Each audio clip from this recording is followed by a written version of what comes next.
Vamos abrir a palavra de Deus para o nosso estudo em Apocalipse capítulo 20. Então vi descer do céu um anjo, tinha na mão a chave do abismo e uma grande corrente. Ele segurou o dragão, a antiga serpente, que é o diabo, Satanás, e o prendeu por 1000 anos. Lançou-o no abismo, fechou-o e pôs selo sobre ele, para que não mais enganasse as nações até se completarem os 1000 anos. Depois disto é necessário que ele seja solto pouco tempo. Vi também tronos, e nestes sentaram-se aqueles aos quais foi dada a autoridade de julgar. Vi ainda as almas dos decapitados por causa do testemunho de Jesus, bem como por causa da palavra de Deus. Tantos quantos não adoram a besta ou não adoraram a besta, nem tampouco a sua imagem, e não receberam a marca na fronte e na mão, e viveram e reinaram com Cristo durante 1000 anos. Os restantes dos mortos não reviveram até que se completassem os 1000 anos. Esta é a primeira ressurreição. Bem-aventurado e santo é aquele que tem parte na primeira ressurreição. Sobre esses a segunda morte não tem autoridade.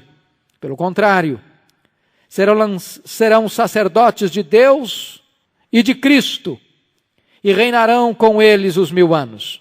Quando, porém, se completarem os 1000 anos, Satanás será solto da sua prisão e sairá a seduzir as nações que há nos 4 cantos da terra, Gog e Magog, a fim de reuni-las para a peleja. O número dessas é como a areia do mar. Marcharam então pela superfície da terra e sitiaram o acampamento dos santos e a cidade querida. Desceu, porém, fogo do céu e os consumiu. O diabo, o sedutor deles, foi lançado para dentro do lago de fogo e enxofre, onde já se encontram não só a besta, como também o falso profeta. E serão atormentados de dia e de noite pelos séculos dos séculos. Vi um grande trono branco, e aquele que nele se assenta, de cuja presença fugiram a terra e o céu, e não se achou lugar para eles. Vi também os mortos, os grandes e os pequenos, postos em pé diante do trono. Então se abriram livros. Ainda outro livro, o livro da vida, foi aberto. E os mortos foram julgados segundo as suas obras, conforme o que se achava escrito nos livros. Deu o mar os mortos que nele estavam. A morte e o além entregaram os mortos que neles havia, e foram julgados, um por um, segundo as suas obras. Então a morte e o inferno foram lançados para dentro do lago de fogo. Esta é a segunda morte, o lago de fogo. E se alguém não foi achado inscrito no livro da vida, esse foi lançado para dentro do lago de fogo. Meus irmãos, este é o capítulo mais polêmico do livro de Apocalipse. Talvez é o texto bíblico que mais divide a opinião dos evangélicos ao longo dos séculos. Não há consenso entre os evangélicos a respeito da interpretação desse texto. Os pré-milenistas creem que o milênio relatado neste capítulo sucede cronologicamente à segunda vinda relatada no capítulo 19. Já os amilenistas creem que o capítulo 20 não é sucessão cronológica do capítulo 19. Ou seja, que o capítulo 20, ou seja, o milênio, não é uma sucessão cronológica do registro da segunda vinda do capítulo 19. Pelo contrário, o capítulo 20 é a última sessão paralela das 7 sessões, e que, assim, o capítulo 20 reinicia com a primeira dispensação, cobrindo todo o período entre primeira e segunda vinda de Cristo. Se vocês notarem, o capítulo 19, conforme estudamos quarta-feira passada, nos leva ao final da história, ao dia do juízo, conforme os registros dos versos 19 a 21. Mas Apocalipse 20 retorna ao começo da dispensação atual. Assim, a conexão entre os capítulos 19 e 20 é semelhante à conexão dos capítulos 11 e 12. Se vocês estão bem lembrados, o capítulo 11 de Apocalipse termina a terceira sessão paralela com o relato do juízo final. E o capítulo 12, que é o começo da quarta sessão paralela, abre com a primeira vinda de Jesus, com o nascimento, a vida, a morte, a ressurreição, a ascensão e a coroação de Jesus Cristo. Daí, nós não podemos interpretar o livro de Apocalipse numa linha linear, cronológica.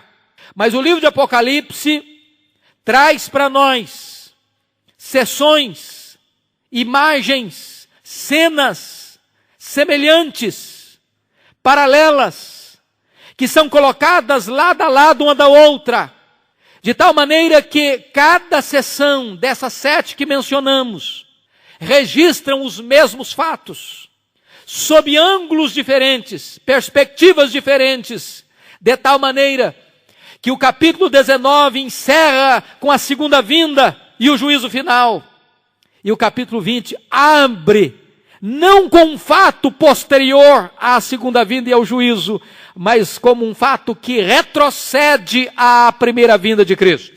Desta maneira, o nosso entendimento é que o milênio aqui não sucede à segunda vinda, mas antecede à segunda vinda.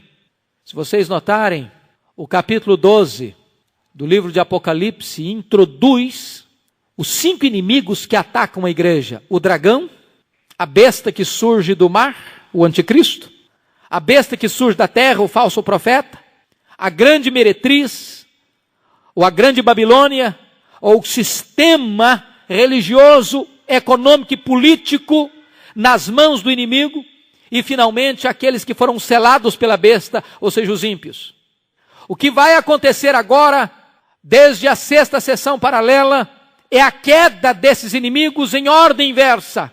Cai a Babilônia, cai o anticristo, cai o falso profeta, e como o dragão é a figura central que está por trás dos outros inimigos da igreja, o apóstolo João reserva esta última sessão, o ápice do livro, a apoteose do livro, para descrever a queda do dragão. E assim, então, consumando a vitória de Deus sobre os seus inimigos. É claro que uma interpretação do milênio, como 1000 anos literais aqui na terra, depois da segunda vinda, num reinado de Cristo com a sua igreja, glorificada aqui no mundo, convivendo com os ímpios, enfrenta dificuldades hermeneuticamente quase que intransponíveis. Eu vou levantar algumas delas. A primeira coisa que nós temos que entender é que não há nenhuma base, tanto nos evangelhos, quanto nas epístolas de Paulo, ou nas epístolas gerais, nem por insinuação, qualquer base para se acreditar num milênio terreno, político, de Cristo reinando fisicamente, terrenalmente, aqui com a sua igreja glorificada na terra. Você não encontra nenhuma base disso, nem nos evangelhos, nem nas epístolas de Paulo, nem nas epístolas de Pedro, ou de João, ou de Judas. Segundo, o milênio fala de um reinado físico, de um reinado de Cristo presente fisicamente neste mundo, quando na verdade o próprio Cristo afirmou que o reino dele não é deste mundo. Não é um reino político, ao contrário, é um reino espiritual. O próprio Paulo diz que o reino de Deus consiste não em palavras, mas em poder, não em comida e bebida, mas em alegria, em poder do Espírito Santo. Portanto, o reino de Deus é sempre um reino espiritual e não físico na terra. Ele não tem fronteiras geográficas. Terceiro aspecto. A ideia do milênio na terra, conforme a pregação mormente dos dispensacionalistas, defende a tese de que quando Cristo reinar aqui, vai ser um tempo especial dos judeus. Que o centro político deste reino vai ser a cidade de Jerusalém. E que o templo vai ser reedificado e reconstruído no Monte Sião.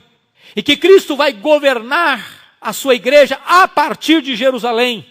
E então, neste período, vai ser o tempo da ascensão política de Israel, como um povo distinto e separado da igreja no tempo e na eternidade. Isso levanta um problema sério, porque reintroduz aquela distinção entre os judeus e gentios que já foi abolida.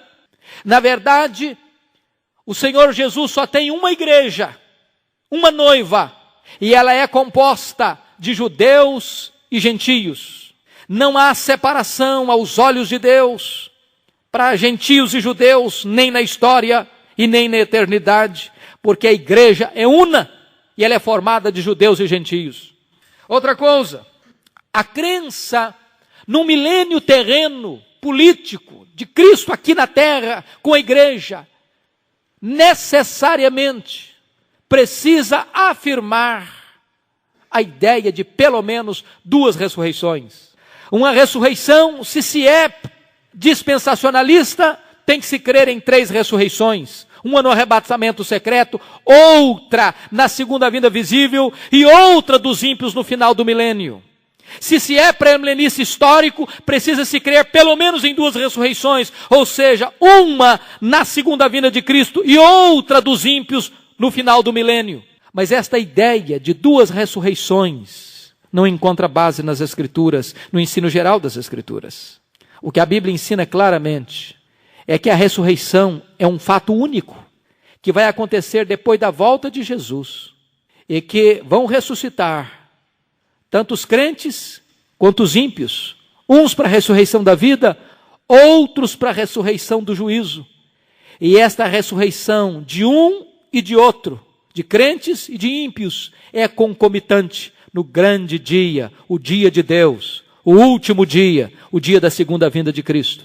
Ainda mais, a ideia de um milênio cria a grande dificuldade, quase que intransponível dificuldade, da convivência de Cristo glorificado e da igreja glorificada convivendo com homens, não apenas não glorificados, mas homens não regenerados. Como entender isso? Se a visão que João teve do Cristo da glória, lá em Apocalipse 1, foi tão majestosa, foi tão gloriosa, foi tão cheia de esplendor, que quando João viu Jesus, ele caiu como morto. Como conceber a ideia deste Cristo da glória, da igreja glorificada que já vai receber um corpo semelhante ao corpo da glória de Cristo e ao mesmo tempo estar convivendo com a sociedade de homens não regenerados, tratando de negócios, cuidando de economia e de política e de coisas pertinentes e atinentes ao mundo do aqui e do agora? Crer nisso, certamente, seria um anticlímax. Um anticlímax. Como conciliar, por exemplo, a ideia de que no capítulo 19, quando Jesus Cristo volta, ele volta exatamente para desbaratar os exércitos confederados que se aliam sob a liderança do anticristo, reunindo as nações e os reis da terra para guerrear contra Cristo. E Jesus Cristo vem e lança o anticristo, o falso profeta, no lago do fogo e desbarata os seus exércitos. Como entender agora que depois de uma vitória absoluta, final e arrasadora, ainda existe uma outra guerra, 1000 anos depois, com todas as nações que João chega a descrever que são como as areias do mar, que conspiram contra Cristo depois de 1000 anos de reinado sobre Cristo. Desta maneira, uma ideia de um milênio na terra esbarra-se com outra dificuldade, é que você vai ver que Jesus Cristo volta, segundo a visão pré-milenista, Jesus Cristo volta, tem um reinado de 1000 anos na terra, e só depois de 1000 anos é que vai acontecer o juízo final. Mas o registro geral das Escrituras é que quando Jesus Cristo volta, imediatamente se instala o juízo final. É isso que a Bíblia nos informa lá no Evangelho de Mateus, capítulo 25, verso 31, quando diz assim: quando vier o Filho do Homem na sua majestade e todos os anjos com ele, Então se assentará no trono da sua glória, e todas as nações serão reunidas em sua presença, e ele separará uns dos outros, como o pastor separa dos cabritos as ovelhas. Ou seja, à luz do Novo Testamento, o juízo final não é depois de 1000 anos, o juízo final é imediatamente depois da segunda vinda de Cristo. Feito esta introdução, eu chamo a sua atenção para nós nos determos no texto lido, e nós olharmos aqui 4 cenas distintas neste capítulo. A primeira cena é a cena da prisão de Satanás. Versículos 1 a 3. A prisão de Satanás. O que na verdade significa a prisão de Satanás? Se você notar, lá no capítulo 9 já falou do poço do abismo. Esse poço do abismo tem uma tampa. Essa tampa pode ser aberta. Essa tampa pode ser fechada. Essa tampa pode ser selada. Você vai descobrir que agora João vê um anjo que desce do céu com a chave na mão e com a grande corrente. E diz que este anjo prendeu a Satanás, o acorrentou por 1000 anos, que fechou o abismo até se completar os 1000 anos. E agora nós temos que perguntar se isso é literal ou se isso é simbólico. Primeiro nós temos que entender que Satanás, o diabo, o dragão, a serpente, é um espírito. E é muito difícil entender física e literalmente um espírito sendo preso numa corrente. Portanto, a figura, até pela lógica e pelo bom senso, precisa ser interpretado como um símbolo e não como um literalismo. E a pergunta é, o que significa prender Satanás, acorrentar Satanás? Significa que ele está amarrado, no sentido literal, com a corrente? O que significa que ele está debaixo de chaves, trancado? E nós temos que entender que o significado disso é que quando se fala em chave, em prisão, nesse sentido aqui, significa que o seu poder e a sua autoridade foram restringidos e limitados.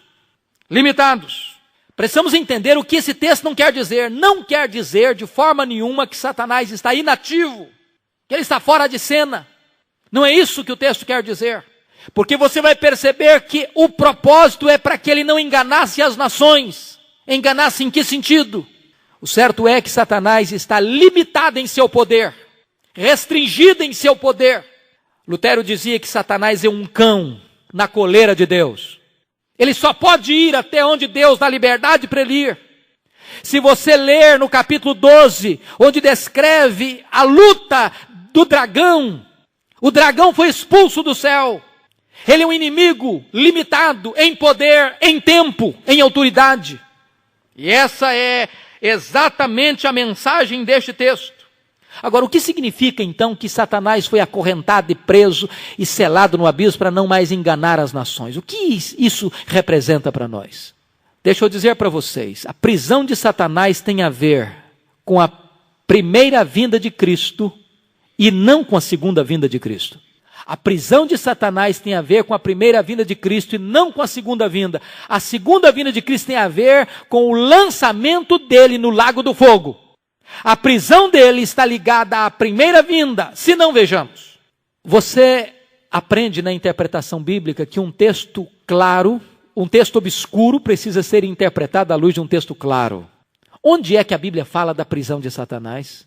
A Bíblia fala sobre esse assunto em Mateus 12, versículo 29. Como pode alguém entrar na casa do valente e roubar-lhe os bens sem primeiro amarrá-lo? Então lhe saqueará a casa. Ou seja, o diabo tem uma casa. Dentro dessa casa ele tem bens. Esta casa não pode ser saqueada sem que primeiro ele seja amarrado. Que bens são esses? São as vidas. Que valente é esse? É o diabo. Como é que as pessoas podem ser arrancadas das suas mãos? No momento em que ele é amarrado. No momento em que seu poder é restringido. Então o que é que o Senhor Jesus Cristo fez? Ele amarrou o valente, saqueou a sua casa. Ou seja, agora as pessoas são arrancadas da potestade de Satanás, são tiradas do reino das trevas para o reino da luz. É nesse contexto que Lucas 10, 17, 18 diz: então regressaram os 70 possuídos de alegria, dizendo: Senhor, os próprios demônios se nos submetem pelo teu nome. Mas ele lhes disse: eu via Satanás caindo do céu como um relâmpago.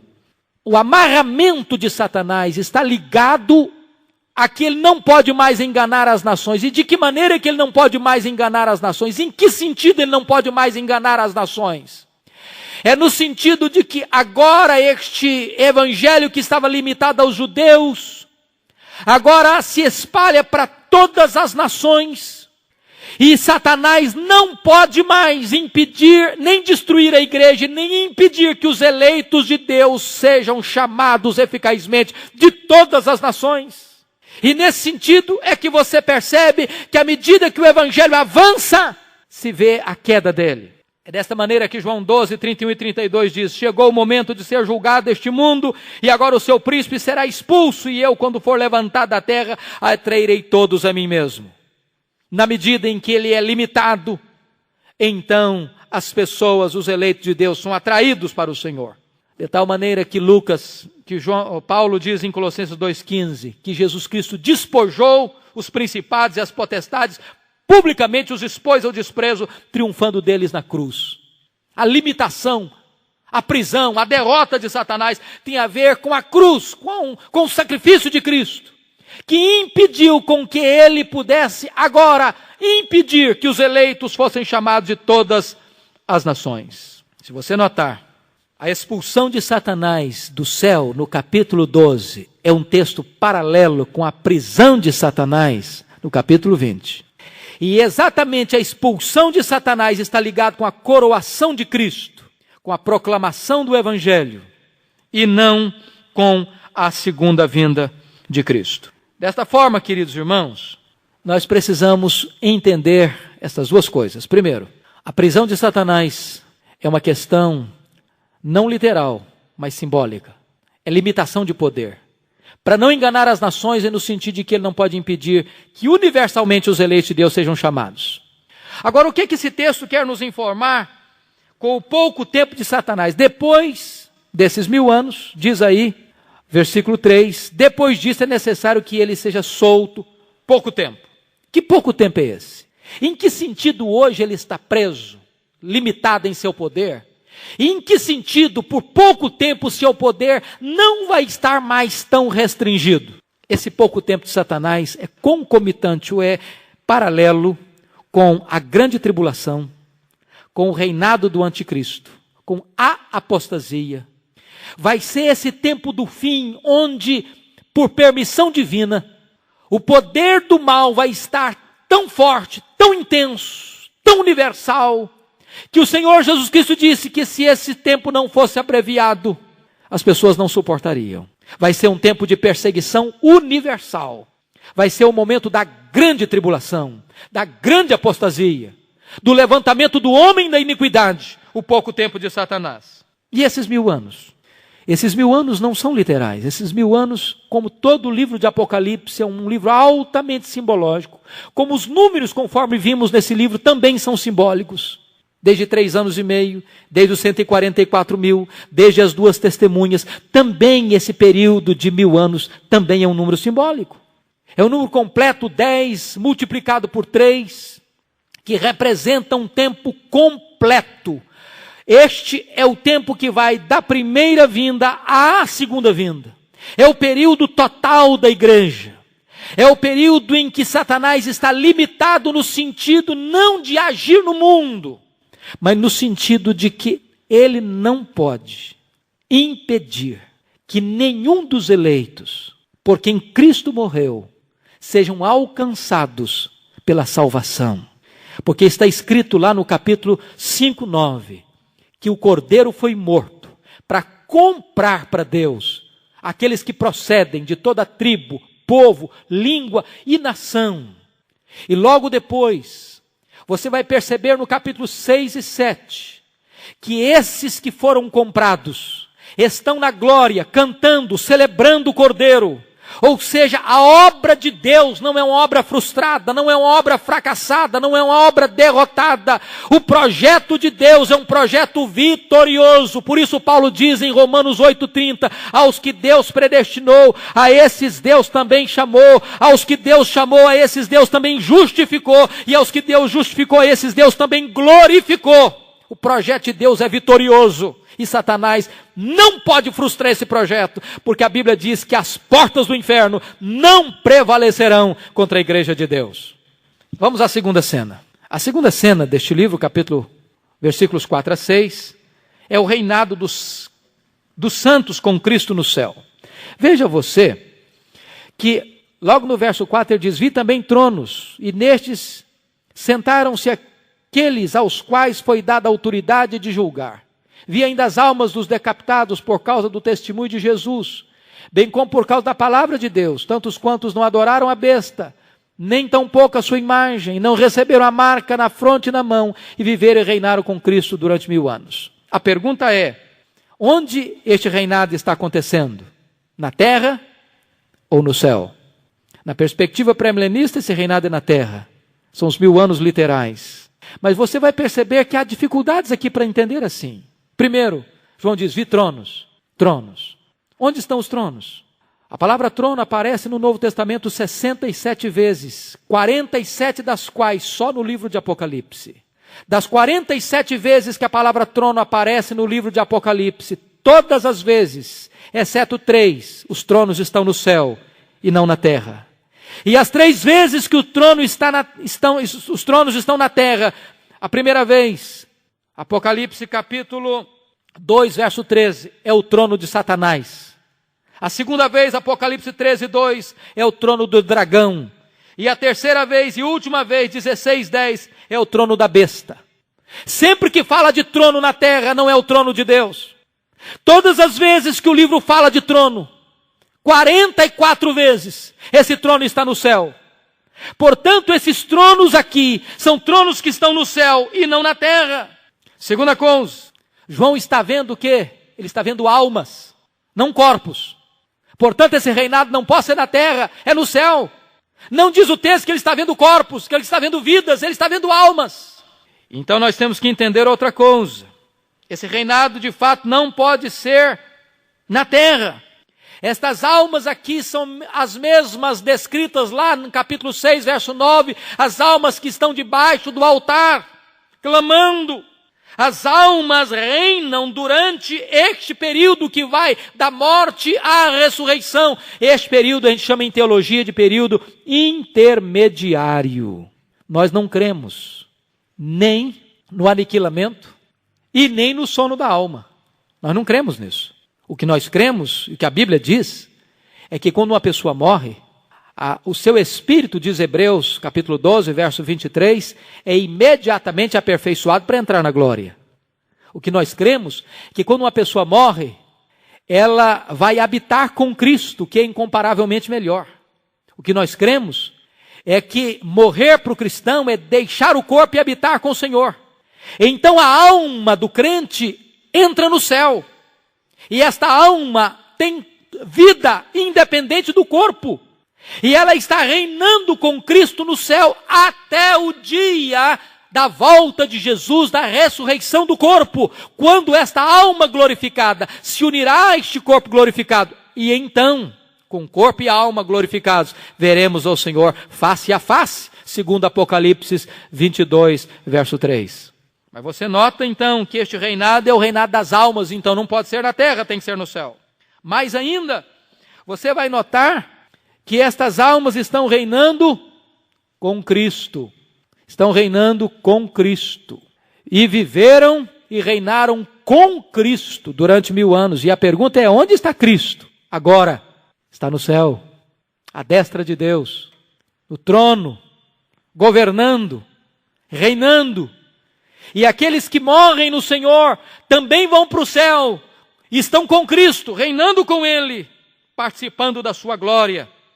Daí, queridos, nós estamos claramente entendendo nesse texto que não pode ser um reino milenar na terra, é um reino espiritual. A pergunta que você tem que fazer ainda: qual é a missão daqueles que estão reinando com Cristo? Veja o verso 4, porque o texto diz, no verso 4, vi também tronos e nestes sentaram-se aqueles aos quais foi dada a autoridade de julgar. É maravilhoso isso, porque os crentes não apenas vão para o céu, mas eles se assentam no trono. E a Bíblia diz que os crentes vão julgar. Vão julgar quem? Primeiro vão julgar as 12 tribos de Israel, Mateus 19, 28. Segundo, os crentes vão julgar o mundo. 1 Coríntios 6, 2. Terceiro, os crentes vão julgar os próprios anjos. 1 Coríntios 6, 2. Então a posição do crente é de corregência com Cristo. Ele não apenas está na glória, ele está no trono, reinando com Cristo. Essa é a nossa gloriosa missão. Os crentes estão no Monte Sião com Cristo. Os crentes estão cantando diante do trono e os crentes verão a Cristo face a face. Se eles estão reinando com Cristo, significa que eles estão participando da glória de Cristo. E daí, queridos irmãos, estão celebrando as vitórias de Cristo. Quem são esses que estão lá? Diz o texto aqui, os mártires e todos aqueles que não receberam a marca da besta. Nós, quando estudamos Apocalipse 13, entendemos, à luz do contexto bíblico, que nós não podemos restringir a figura do anticristo a apenas o anticristo escatológico. Toda força hostil a Cristo ao longo da história encarnou a figura do anticristo. E desta forma, todas aquelas pessoas que mantiveram-se fiéis a Cristo e morreram na sua fé, são esses que agora estão reinando com Cristo neste período que vai da primeira à segunda vinda de Cristo. Mas agora nós temos uma outra dificuldade que precisamos resolver no texto. Versículos 5 e 6. O que esse texto quer dizer para nós da primeira ressurreição e da segunda ressurreição? Os restantes dos mortos não reviveram até que se completasse os 1000 anos. Esta é a primeira ressurreição. Bem-aventurado e santo aquele que tem parte na primeira ressurreição. Sobre esse, a segunda morte não tem autoridade. Pelo contrário, serão sacerdotes de Deus e de Cristo e reinarão com ele os 1000 anos. Vamos entender. A primeira ressurreição é uma ressurreição espiritual e não física. A Bíblia diz que quando uma pessoa é regenerada, é convertida, que isto é uma ressurreição. Quando você recebe a Cristo, você morre e ressuscita para uma nova vida. Foi por isso que Jesus disse, todo aquele que vive e crê em mim, não morrerá eternamente. Ainda que morra, viverá. A palavra de Deus vai nos informar que no momento em que você crê em Jesus, você passou da morte para a vida. É uma ressurreição espiritual. Então, quando você recebeu a Cristo, você ressuscitou. Você estava morto e reviveu. Ele nos deu vida, estando nós mortos nos nossos delitos e pecados. Ele nos vivificou juntamente com Cristo, diz a Bíblia. Então, se você já creu no Senhor Jesus, você já passou pela primeira ressurreição. Você é bem-aventurado. E se você já creu no Senhor Jesus Cristo e passou pela primeira ressurreição, que é a regeneração, a segunda morte não pode mais pegar você. Por quê? O que é a segunda morte? É a condenação eterna. Aqueles que creem no Senhor Jesus não podem ser condenados eternamente. A segunda morte é a morte eterna. E quem foi convertido, quem recebeu a Cristo, nunca poderá ser condenado. Então vamos entender. Quem morre uma vez, morte física, crendo no Senhor Jesus, ressuscita-se 2 vezes. Ressurreição espiritual, na conversão, e ressurreição corporal, na segunda vinda de Cristo. Quem morre 2 vezes, ou seja, espiritualmente e fisicamente, ressuscita uma vez só. É a ressurreição corporal para o juízo. Está claro?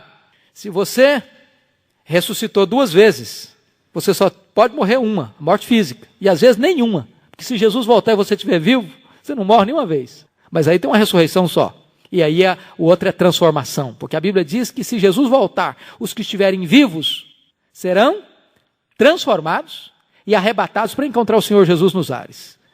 Se Jesus voltar e nós já estivermos mortos, o nosso espírito vai já estar reinando com ele, e quando ele voltar, o nosso espírito volta com ele, e o corpo ressuscita e encontra com esse Espírito glorificado nas nuvens. E assim nós estaremos para sempre com o Senhor. De tal maneira que aqueles que ressuscitaram a primeira vez, espiritualmente, foram convertidos, eles são bem-aventurados, porque eles não experimentarão a segunda morte. Vamos à terceira cena deste texto. Versículos 7 a 10. 7 a 10 é a derrota final de Satanás. Entenda, por favor, isso. Quando, porém, se completarem os 1000 anos, Satanás será solto de sua prisão e sairá a seduzir as nações que há nos 4 cantos da terra, Gog e Magog, a fim de reuni-las para a peleja. O número dessas é como a areia do mar. Marcharam então pela superfície da terra e sitiaram acampamentos santos e a cidade querida. Desceu, porém, fogo do céu e os consumiu. O diabo, o sedutor deles, foi lançado para dentro do lago de fogo e enxofre, onde já se encontram não só a besta como também o falso profeta, e serão atormentados de dia e de noite pelos séculos dos séculos. Vamos entender. Essa batalha aqui é outra batalha que aquela já descrita lá no capítulo 16 e também no capítulo 19. São batalhas distintas? Ou é a mesma batalha? Esta batalha é outra batalha além da batalha do Armagedon? Preste atenção, volte aí a sua Bíblia, por favor, no capítulo 16, versículo 14. Porque eles são espíritos de demônios, operadores de sinais, e se dirigem aos reis do mundo inteiro, com o fim de ajuntá-los para a peleja do grande dia do Deus Todo-Poderoso. Esta é a grande peleja, você percebe? Você percebe? No versículo 16, então os ajuntaram no lugar em que hebraico se chama Armagedon. Logo depois, se você notar isso, você está dentro do contexto das 7 taças da ira de Deus. Então, são os flagelos finais da ira de Deus, a consumação da cólera de Deus. É a derrota final dos inimigos de Deus. Mas no capítulo 19, versículos 19 a 21, há uma outra batalha, que não é outra, é a mesma. Só que Apocalipse está escrevendo as mesmas coisas por cenas diferentes. Olha aí, versículo 19. Vi a besta e os reis da terra, com seus exércitos, congregados para pelejarem contra aquele que estava montado no cavalo e contra o seu exército. Mas a besta foi aprisionada, e com ela o falso profeta, e logo no final, você vai ver que os dois foram lançados vivos dentro do lago do fogo, que arde com enxofre. Os restantes foram mortos com a espada que saía da boca daquele que estava montado no cavalo, e todas as aves se fartaram de suas carnes. Então você percebe que o Armagedon e esta outra batalha aqui são batalhas universais. É a grande batalha do Deus Todo-Poderoso. Logo em seguida você vai ver no capítulo 20 que esta batalha é uma batalha também universal, porque vem seduzir as nações que há nos 4 cantos da terra, com os números, como a areia do mar. Então, embora registrada em cenas diferentes, estão se referindo à mesma batalha, à mesma verdade. Não são batalhas diferentes. A mesma batalha é a batalha final, de tal maneira que, embora o livro de Apocalipse registre a queda da Babilônia, no capítulo 17 e 18, a queda do anticristo e do falso profeta, no capítulo 19, a queda do dragão de Satanás, no capítulo 20, estas quedas acontecem ao mesmo tempo, exatamente quando Jesus volta. Aparecem em quadros diferentes, mas no mesmo tempo, porque estas cenas estão em sessões paralelas. Quando Jesus voltar, ele vai matar ou vai destruir o anticristo com o sopro da sua boca. Ele vai derrotar Satanás. Ele vai derrotar a meretriz, ele vai derrotar os inimigos. Esta vitória vai ser completa, final e total de todos os inimigos de Deus ao mesmo tempo. Isso é importante entender. Se você perceber, por que ele usa Gog e Magog? Porque Gog e Magog lá em Ezequiel 38 e 39 é a batalha final contra o povo de Deus. Por que esses inimigos são numerosos? Mas ao mesmo tempo que são numerosos, eles são derrotados. Para nos ensinar 2 coisas. Primeiro, para corrigir o otimismo irreal dos pós-milenistas, que acreditam que o mundo no tempo final vai ser um paraíso na terra. Vai ser algo maravilhoso. E a cena não é bem essa, não. A cena do final não é de paraíso, não. É de grande tribulação, é de apostasia, é do pouco tempo de Satanás, é do reinado de anticristo, é de uma perversão sem precedentes na história da humanidade. E também para corrigir o pessimismo doentio. Não importa a fúria do inimigo, a quantidade dos inimigos, a Bíblia diz que eles vão ser derrotados implacavelmente, repentinamente, não com armas, mas pela manifestação da glória do Filho de Deus. Agora, já podemos entrar para a última cena. Versículos 11 a 15. A última cena é a cena do juízo final. E diz o texto: vi um grande trono branco, e aquele que nele se assenta, de cuja presença fugiram a terra e o céu, e não se achou lugar para eles. Quem é esse que está sentado no trono aqui para julgar?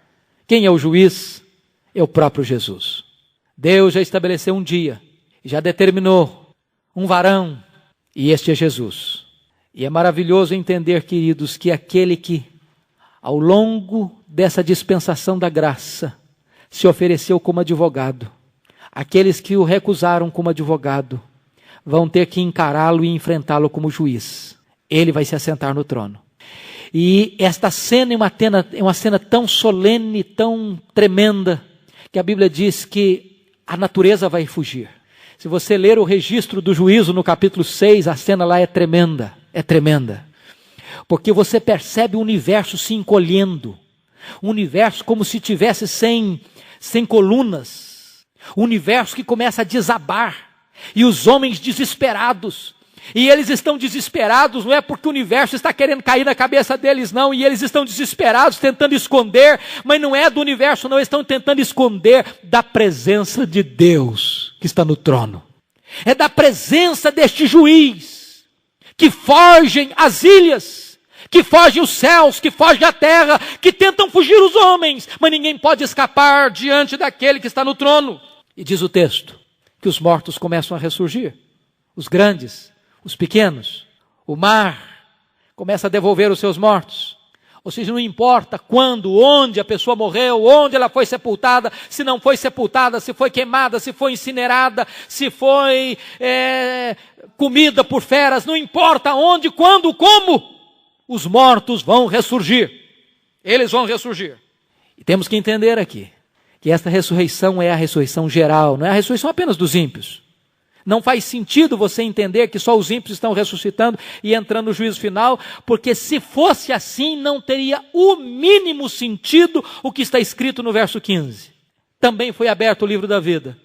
E aqueles que não foram encontrados no livro da vida serão lançados no lago do fogo. Ora, esse texto não teria sentido se nesse juízo não estivessem também os crentes, os salvos, porque certamente foram encontrados muitos, os eleitos, no livro da vida do Cordeiro.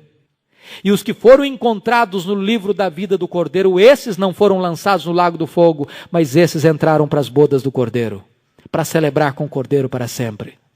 De tal maneira, queridos, que este julgamento, este juízo, é o juízo universal. E ao mesmo tempo que é universal, porque alcança a todos, é absolutamente individual, porque somos informados no verso 13, e foram julgados um por um. Um por um. Ele é individual também. Ninguém poderá escapar. Agora veja você que este julgamento, além de universal e de individual, ele é justo. Justo. Porque diz o texto que os livros são abertos e cada um é julgado segundo as suas obras. Se ninguém poderá ser julgado, ou melhor, se ninguém poderá ser justificado diante de Deus pelas obras, as obras tornam todos também indesculpáveis diante de Deus. Se vão ser julgados pelas obras, as pessoas vão receber o que merecem. É óbvio. E ninguém pode entrar no céu por méritos, porque a Bíblia diz que os nossos atos de justiça diante de Deus, as nossas obras de justiça, aos olhos de Deus são como trapo de imundície. Pelas obras, ninguém pode salvar-se, mas pelas obras, os homens serão condenados, porque receberão o que merecem. E é por isso que um novo livro é aberto, o livro da vida, porque a salvação é questão de graça. E ninguém entra no livro da vida porque é bom, porque fez boas obras, mas entra-se no livro da vida, é inscrito no livro da vida todos aqueles que foram lavados no sangue do Cordeiro, aqueles que confessam o Cordeiro, aqueles que creem no Cordeiro, aqueles que são salvos pelo Cordeiro. Então a salvação é de graça. Mas irmãos, eu encerro dizendo o seguinte, que o texto conclui que não apenas o diabo, o sedutor deles, foi lançado para dentro do lago do fogo, mas diz a Bíblia, versículo 14, que a morte e o inferno foram lançados para dentro do lago do fogo. A morte é o estado e o inferno é o lugar. É o lugar de tormento neste período intermediário entre a morte e a ressurreição. A partir de agora, a morte e o Hades e o inferno foram lançados no lago do fogo, ou seja, a partir do juízo, nunca mais, nem no céu, nem no lago do fogo, pode existir mais separação entre corpo e alma.